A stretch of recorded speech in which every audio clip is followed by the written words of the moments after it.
Saddam Hussein is gone. A sigh of relief, a moment of triumph, but what comes next? For Iraq, the fall of its dictator didn't bring immediate peace. Instead, it plunged the nation into a deep, dark abyss of chaos. The old order was shattered, but a new one was nowhere in sight. People were left confused. The country was deeply unstable, and chaos began to spread like wildfire. This is the story of Iraq after Saddam, a nation left to navigate a treacherous path without a leader. The power vacuum was immediate and all-encompassing. With no government to take control, the very foundations of the state crumbled. The police force, once a symbol of authority, was weak and disorganized. The army, disbanded, was no longer there to protect the nation's borders or its cities. Cities like Baghdad became open territories, unprotected and vulnerable. Widespread looting began almost instantly. Government buildings, museums, and even hospitals were stripped bare. People, filled with fear and uncertainty, desperately sought safety in a world that had turned upside down. Everyone was looking for a way to survive. Into this void rushed a flurry of political ambition and old rivalries. Different groups, long suppressed under Saddam's iron fist, saw their chance to seize power. New political parties emerged overnight, each with its own agenda and vision for Iraq's future. Some groups, representing ethnic or religious factions, wanted to secure their influence in the new Iraq. Others were driven by a desire for revenge, seeking to settle old scores from decades of oppression. The process of forming a new government was painstakingly slow. Negotiations were fraught with tension and mistrust. Instead of unity, the political struggles only deepened the divisions within the country, and conflict between rival groups began to escalate.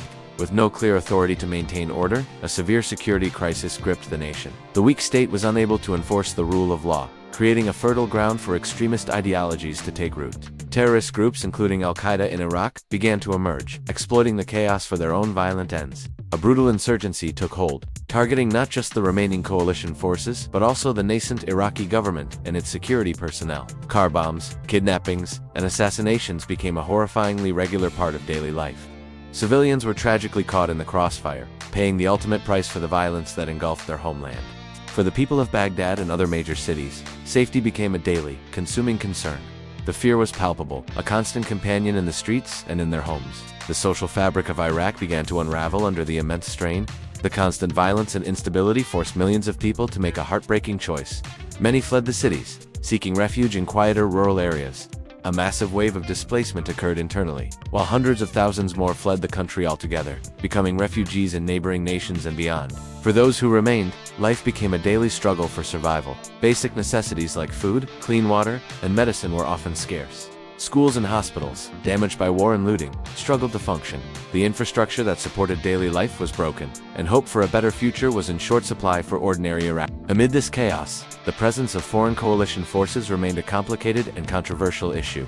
Their stated mission was to help restore order and stabilize the country, but they found themselves in the middle of a brutal insurgency. They were a constant target for attacks, and their efforts to train new Iraqi security forces were met with mixed results. The relationship between the coalition and the Iraqi people was complex. Some Iraqis chose to cooperate, seeing the foreign troops as a necessary evil to bring stability. Others resisted, viewing them as an occupying force. The tension remained incredibly high, and the dream of a lasting peace seemed to get further away with each passing day. The country's economy completely collapsed. Businesses that had managed to survive the war were either closed down or destroyed in the post-invasion looting and violence. The oil industry, the lifeblood of Iraq's economy, was severely disrupted.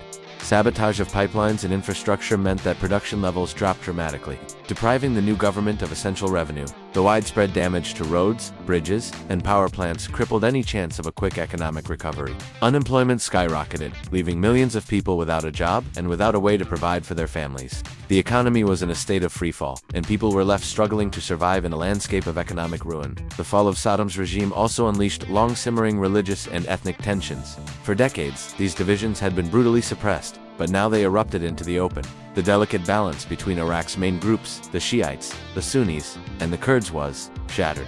Conflicts over power, territory, and resources flared up across the country. Sectarian violence became a brutal reality, with fighting breaking out in mixed cities and towns. Communities that had lived side by side for generations were torn apart by suspicion and hatred. Millions were displaced from their homes, forced to flee because of their religious or ethnic identity. The trust between communities was completely broken, making the task of rebuilding a unified Iraqi society incredibly difficult. Saddam Hussein was gone, and Iraq was technically free, but it was a nation that was utterly broken. Chaos reigned, and the country faced the monumental task of rebuilding itself from the ashes. The road ahead was long, uncertain, and filled with peril. This was the new Iraq, a country grappling with its newfound freedom in the shadow of its past. Thank you for watching. If you found this story important, please like this video and subscribe for more deep dives into modern history.